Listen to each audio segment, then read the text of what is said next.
once the land was in their hands, they had those primitive houses built up, what they built up overnight. And when that was done, the people from that village came and they settled there in those houses. Later on, they renewed the houses and made them more stable. And they called it Shavet Zion. I was there. It's beautiful. It's lovely. And those people, they built up the land with all kinds of things, with corn, with wheat, with flowers, tulips, all kinds of things, and they sold it. And they built it up, and today it's a big town.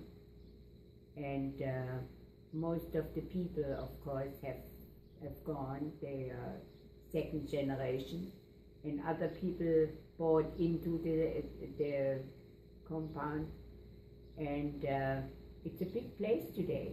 They have their own hospitals, they have their own schools, they have their old age homes, everything beautiful.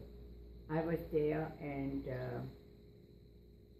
we spent 2 weekends there in that hotel, and it's very successful.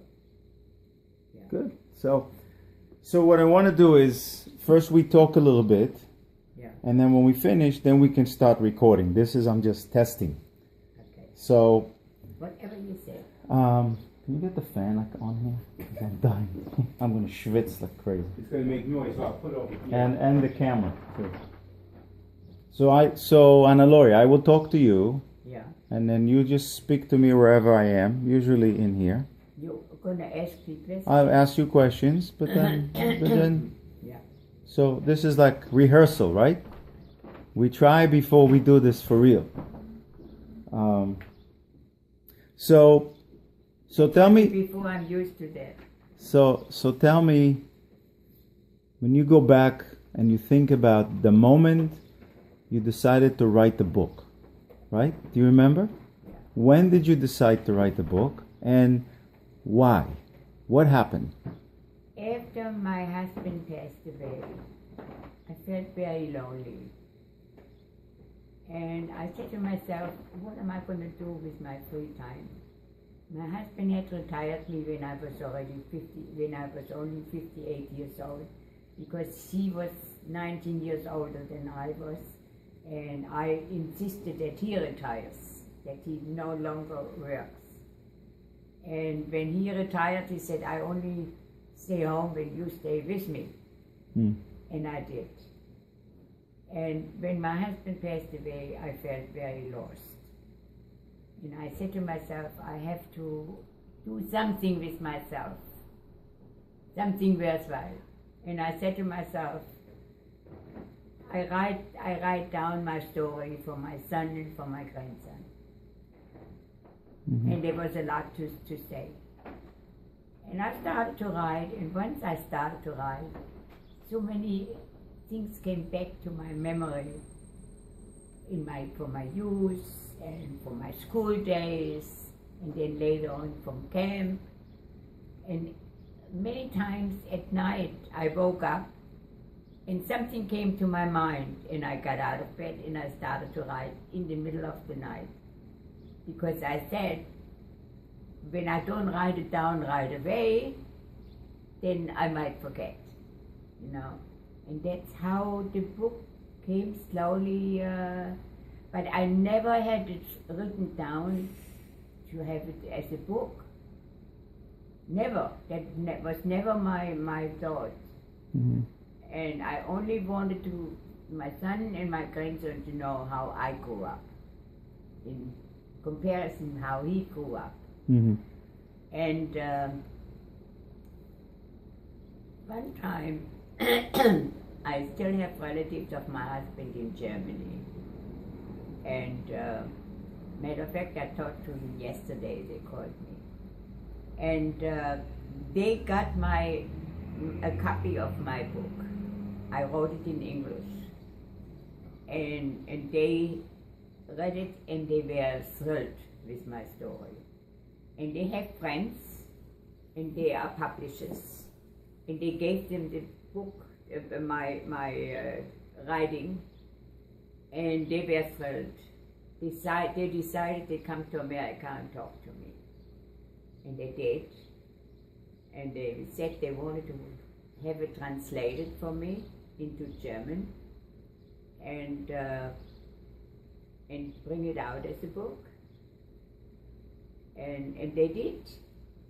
And when they had it prepared, they came again to America to show me and to read through what they had translated, if everything is all right. And that's how the book came out. It came out in Germany, and it was very well sold, very well. So how did you... They had it twice printed. So when you were writing, how did it feel to go back in memory, to remember everything? I was there when I was writing. So it's like... My memory was so clear that I was actually there when it happened. So did it feel the same way? Like, yeah.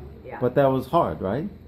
It was hard. It was many times I cried over my writing, but I put it down and came out. So many people that read the books, the younger people, they don't understand how someone, human being, can go through that and come out the way you came out. So how did you do it? What do you think? Now that you look back and you wrote the book, what made you be able to not just go through it, but come out and be healthy and be able to live? I always had a lot of energy in me, a lot of willpower. During the years in concentration camp, I had once in the very, very first few days that we were imprisoned, I had a conversation with a young man from my transport, whom I knew before, and he said to me, "This is the last stop for us, that we don't get out of here anymore, you know." And I said to him right then, and we were really deep down in hell, and I said to him, "I will come out from here and I'm going to tell the world what Hitler did to us." That time I did it, and that was my feeling all those years through camp. I want to come out, I want to I want to overlive that and tell the people what they did. And I did. But there were times where things were very difficult, right? It was. Things were very, very difficult. Oh, yes. There must have been times when... really in hell. So there were times when you were in hell that you must have thought, this is it, right? Many times that I thought, this is the end of it. So what happened? This is the end of it. Like, for instance, when on the 26th of March in 1942, we had to stand outside of the camp on a big plaza, and we were selected. This one comes out, and this one goes there, and this one goes there. And my mother was selected to go away, and I said I go with my mother. I was standing in front of the bus that took the people out, and the commandant came with a loaded gun in front of me and says, "You go back or I shoot you. I need you to work here." I said, "I want to go with my mother." And I cried terribly, you know. "You go back or I shoot you." I said, "I don't care if you shoot me right here." That's what I said to him. Well, he didn't shoot me. you know. But my mother went away and she was killed in the forest in Riga with a lot of other people together. My father was killed a year later, 1944. He was killed in August. But you stood in front of the commandant and you told him, I don't care what you say, you can shoot me or I'm staying with my mother. When you went through so many terrible things, you know, so many bad things were done to you. And you were constantly, every single minute, you were in danger of losing your life. You don't care so much anymore, you know? Then you say, just get it over with. So you're in camp with a lot of people, right? And not too many people have your willpower, the same Most energy. of them didn't have it. Didn't have it. Not like I had. Which makes it very difficult when you see everybody around you Yeah. that just wants to give up. Makes it difficult for you to say, I'm going to be different, right? Yeah. So what were you thinking? What was making you keep going? Well, people just let go, you know? Mhm. They just didn't care anymore, one way or the other. And unfortunately, most of them didn't make it. Mhm. I know a lot of young girls and young men in my age at that time who didn't come out. Just a handful. And now there's hardly anybody left. Now, So- I come from a city. Stuttgart is a city. And we had quite a lot of Jews there. And I think I'm the only one left from our transport who, from the city itself. From outside, there are still a few from the smaller places around Stuttgart. But I think I'm the only one that's left.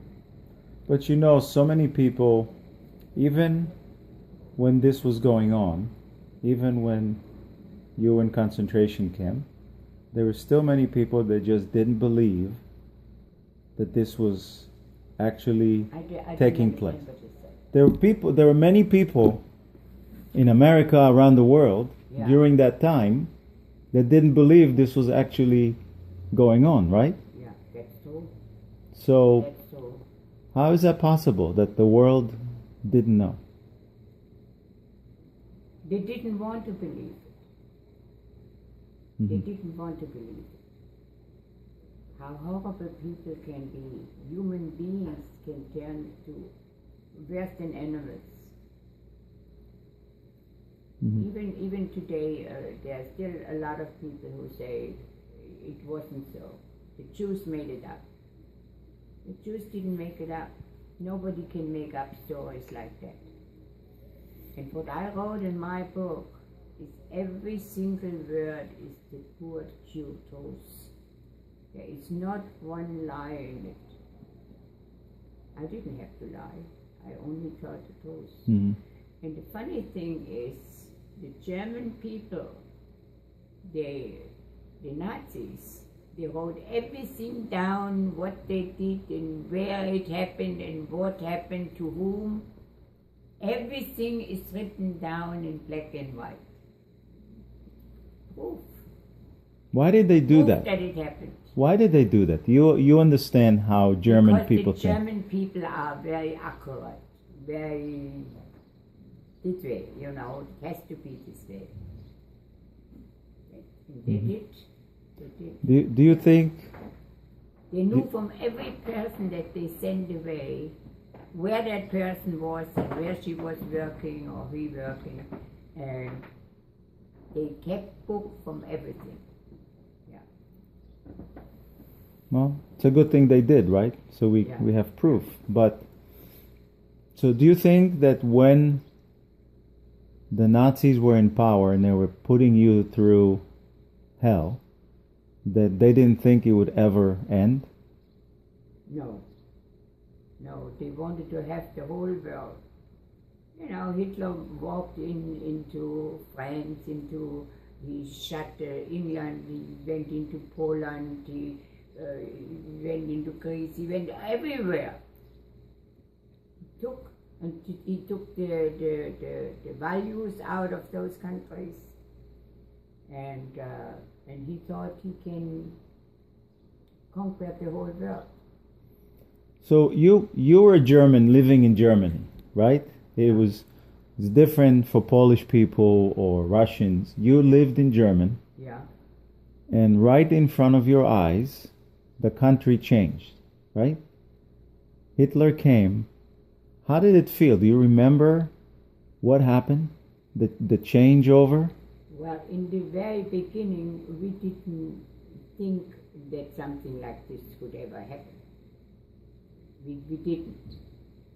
But when it came worse, you know, little by little, they put things over us Jews which was not normal. For instance, we were not allowed to have any radios. We had to give the radios away. We had to give our jewelry, anything that's from silver or gold or diamonds or anything. We had to give to a certain place in our city. We never returned anything that they bought it from us, you know. We got nothing. And then later on we had to wear the Jewish star. That was very, very, very terrible. The feeling to walk around with a Jewish star in a city where you are known, where you grow up, that was very depressing. But you had neighbors that were not Jewish, right? Yeah. How did they feel about what was going on? They looked on the side, they didn't say hello, some spit on the floor. But they were neighbors, right? You grew up with them. Yeah, they were neighbors, used to be friendly. And but all why? of a sudden we were enemies. Is that because they were afraid or they actually believed? In a way, yes. That's when they didn't talk to us and they didn't look at us. They didn't even say hello. And they were afraid of for their own life. So even because if they would have been friendly with us, they would have also gone to concentration camps. Did you ever meet any of them after the war?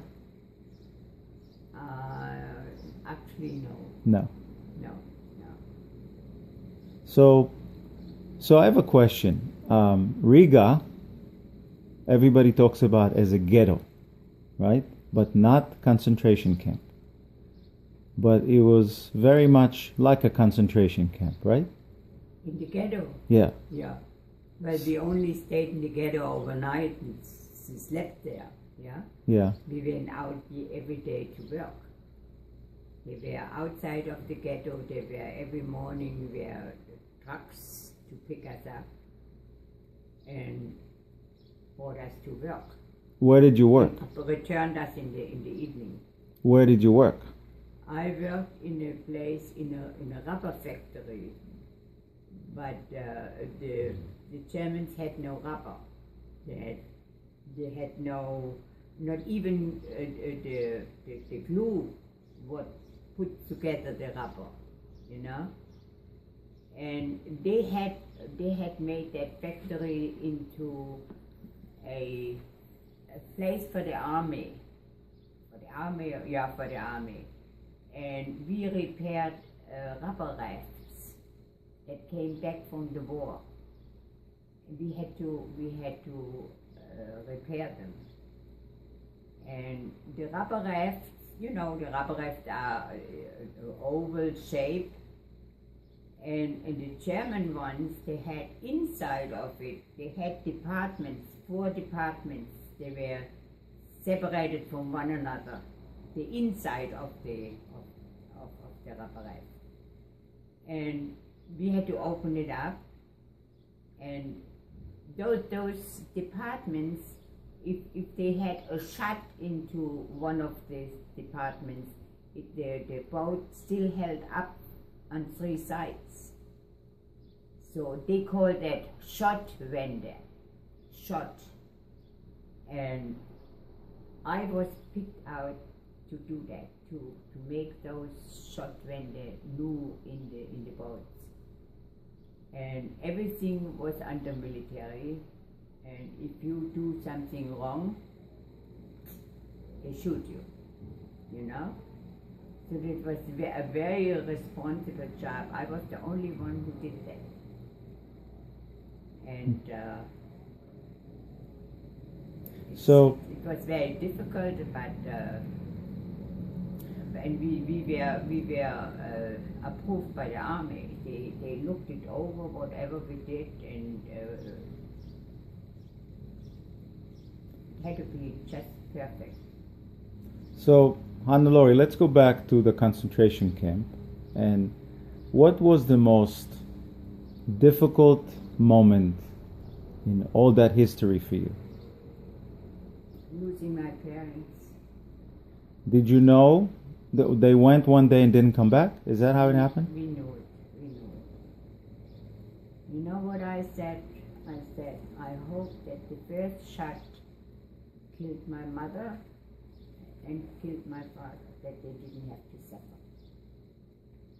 That's what I said. It was a horrible feeling. Knowing that your parents go out healthy and strong, and my mother was only 45 years old, my father 54. And how old were you? And I was very close with my parents. So how old were you when they were shot? Well, it was in 1942, my mother was killed. Yeah. What was I, 19? 19. Mm-hmm.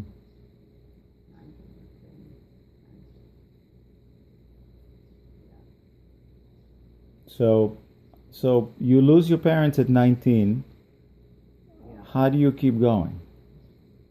Well, I was told do this and do that, and I was not my own. I couldn't make decisions.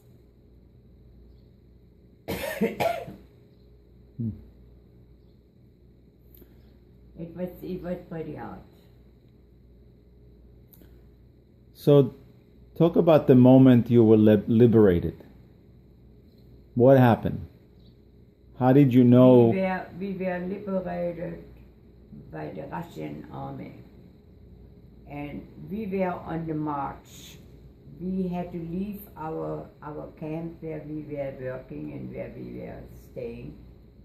At that time, I was a bricklayer. We were 500 women, only women, and only our foreman who directed us to what to work, you know, and what to do and how to do it. We were only women. We built streets, and I was picked out to be a bricklayer.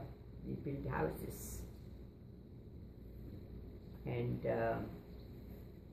when the Russians came closer, we could hear the shooting, and we were told that it doesn't take very long that we had to leave the camp. And then one day we had to leave the camp and we had to go on a march.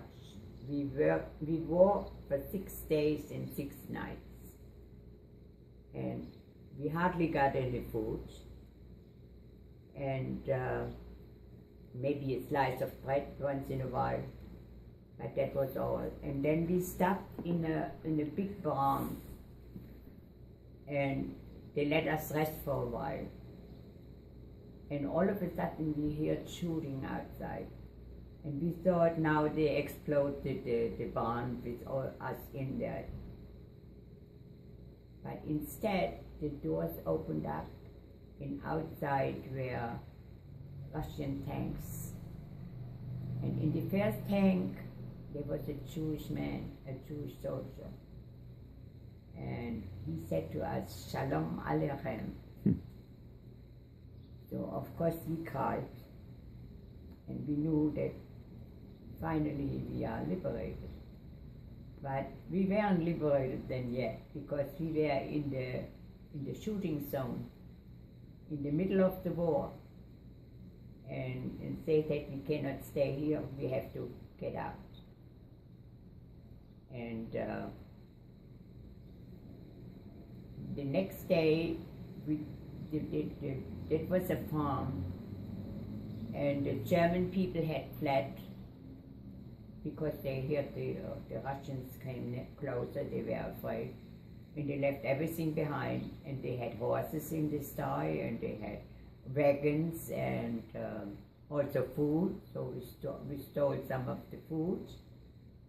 And the next morning, one of us who knew how to do it, she took one of those wagons out and some of the horses and put it in front of us, and we went on top of it, and we went to the next town. And the next town was already liberated from the Russians. So the Russians took us in, and for them we were Germans, because we had no papers and we had no proof of anything else, and we only talked German. So we were Germans for them, and they put us to work too for another 6 months. And that was our freedom. But they gave us an apartment, and we could look out for ourselves. We were not actually prisoners. And after 6 months, we lied, and we said we come from Holland. They couldn't prove anything, you know. Said we come from Holland, and the law says that they had to leave everything, everybody that is not German. So we went, and we took a train, and we went to Berlin. And in Berlin, they used to have a Jewish hospital, but the hospital was taken for other people. Yeah, it was not a Jewish hospital anymore. But across the street was an old age home, and they gave us the place to stay there. And we stayed there for a while, and then we were told we can get papers to go back to our hometown. And that's what we did. It was 6 months later, in 1945, I went back to my hometown all by myself. So where? It took me a whole week to come home. By yourself? Yeah, because the trains didn't run, and part of the train station were demolished, and bridges weren't exploded. You couldn't cross over the rivers, and all this took me a whole week all by myself. From that alone, from that trip, I could write a book. So you go back and you go to look for your apartment? No. I would never go back to that apartment. So you go back to Stuttgart, No, right? I saw in the train there were working people from outside of Stuttgart. They came in the morning. They went to work with the train, and I didn't look very elegant. I had men boots I was wearing, and I had a zipper jacket that was too narrow on me, you know, and my hair was short because they had cut our hair completely off. They shaved it off, and it started to grow back, but it was very short at that time. And the workers asked me, where do you come from? I said, I come straight from concentration camp. Oh my God, so where are you going? I said, I don't know. I have no idea where I'm going.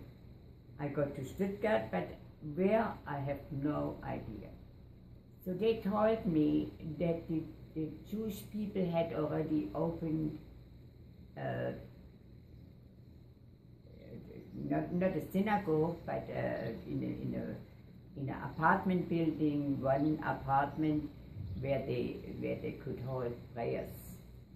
And they told me, the Christian man told me of that. And they told me exactly where it is. And in my mind, I could picture where that was because I knew my city. And that's where I went. I walked over the stones from the buildings that were exploded and from the bombing. And I found my way to that place. But it was very early in the morning and there was nobody there. There was an office there too, also a Jewish office. And I waited till somebody came, and then I went and I said, my name is Hannelore Khan. I've just come from concentration camp. Are you Hannelore Khan? They said, we wait for you for 6 months. Because some of the people who I was liberated with, they knew that I was alive, and they told them that I am alive, but they didn't know where I was. And so they called up a friend of mine who had they had returned their apartment to them. She found her husband again. They were with me in Riga, and she came right away and she took me to her house. So at least I had one place to go.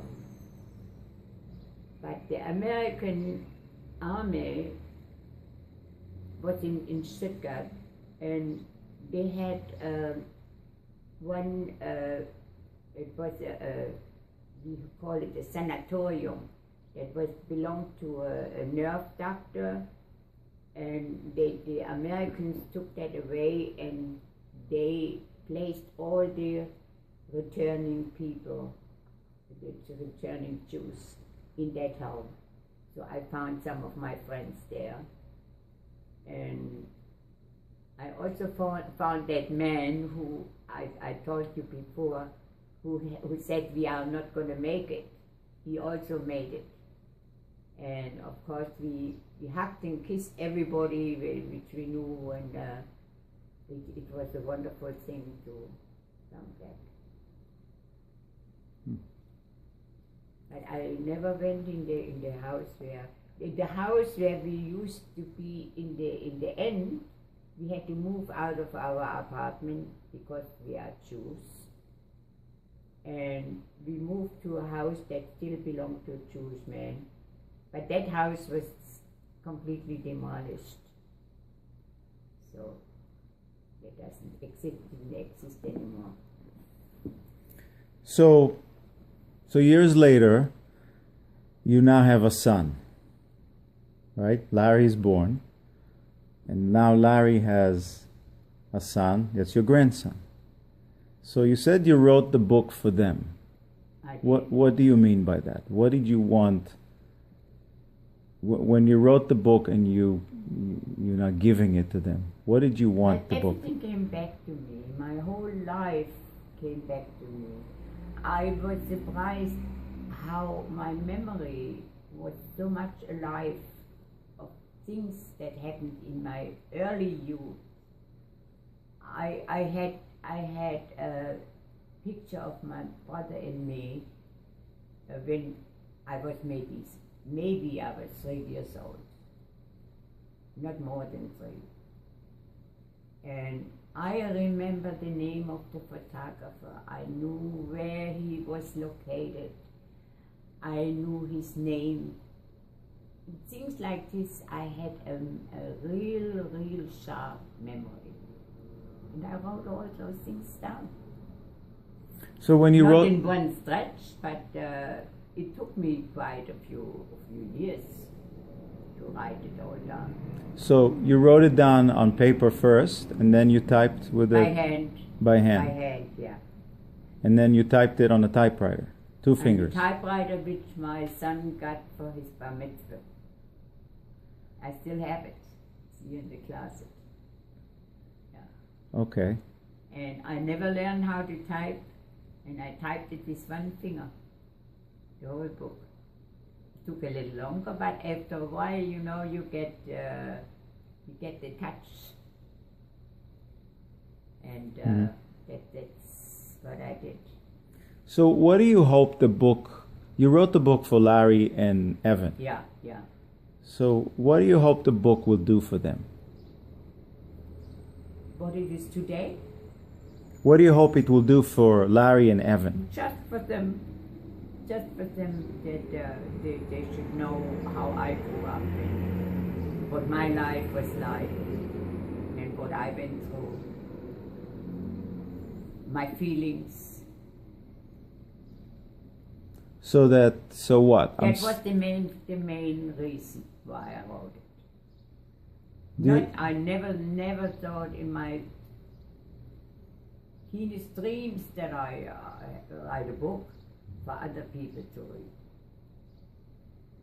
So do you think, now that you live in America for so many years, and Israel always has to fight to survive, do you think this can happen again?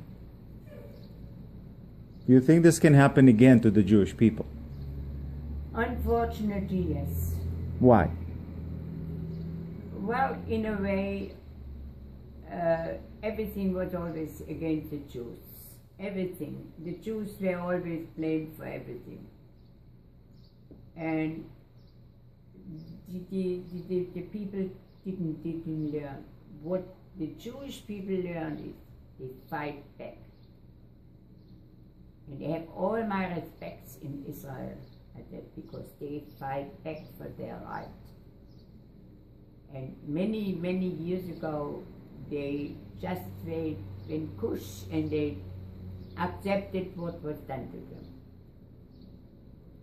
This is a big difference.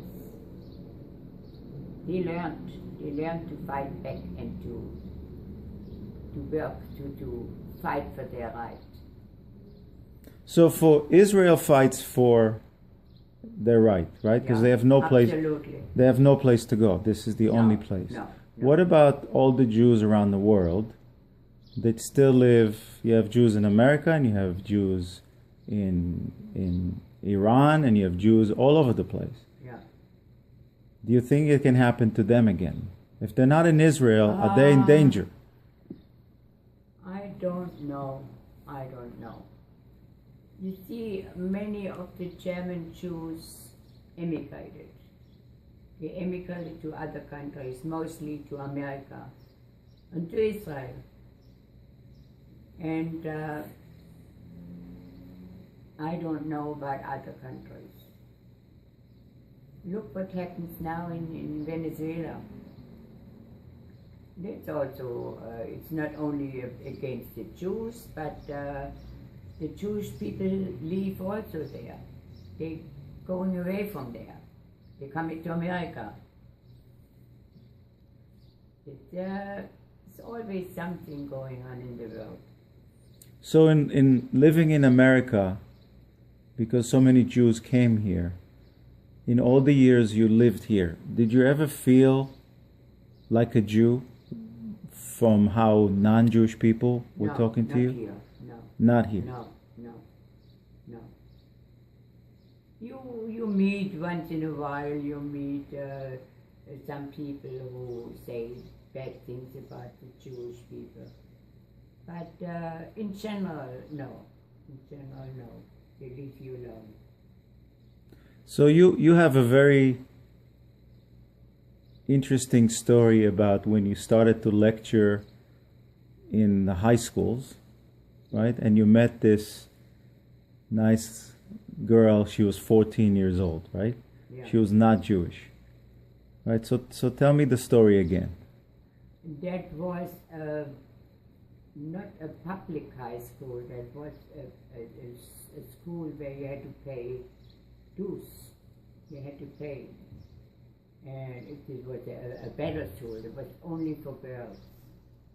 There were no boys in that school, and I was the only Jewish girl left because the others had already graduated, and I was amongst the other children. I was the same as they were. Yeah, nobody said anything and nobody did anything. And one day there was a memorial service for one of the Nazis. I think it was in 1936. I was 14 years old, and I was told by the teacher I have to go to the director. I have to go to the director? I didn't do anything wrong. Why should I go to the director? Well, he wants to talk to you, you know. So I went to his office, and he said to me, "You have to leave the school immediately." I said, "Why?" He said, "We want to have the school free of Jews, cleaned of Jews," he said. I was absolutely speechless, you know. I didn't do anything wrong, and I didn't do. So he said, "You have to leave right now. So, go out, you know." So I went back to my classroom. I didn't say a word to the teacher or to the kids. I just took my belongings and I walked out. And I walked home. I cried all the way home. And when I came home, my mother said, "What are you doing home now? It's not time to come home." So I cried. I said, "What happened?" And I told her. And she took me in her arms and she said, "Don't worry, you will go to another school. If it's not this school, you go in another school." And there was a Jewish school already in my city, but the Jewish school only had the lower classes. They didn't have I would have to go back two years in order to attend the classes, and nobody can make me that. Yeah, I was 14 that time, and instead of going to school, I found a job in a Jewish factory. They made knitted ladies' dresses. You know, my machine knitted dresses. And they had still a few Jewish people working there. And I was there for 2 years. I worked there, and I was a cutter. Yeah, cut it with the scissor. And they teach me, and that's what I did for 2 years. And so, the years that you were in America, remember you were lecturing, and there was a young lady that came from a bad home, the lady that converted. I didn't understand. What is the name of that? The junior high school. The junior high school. The junior high school, yeah. Yeah. Oh, yeah. Yeah. So can you tell the story when you went, the first time you went to talk to the junior high school kids? Yeah. And you met that girl, right? So Yeah. so tell me about her. Well, that was not just the first year. When that teacher approached me if I would lecture in his classroom, I said, yeah, I would do that. I never had done it. I was not a person who speaks in the open, and I never had done that. I was a very shy person, and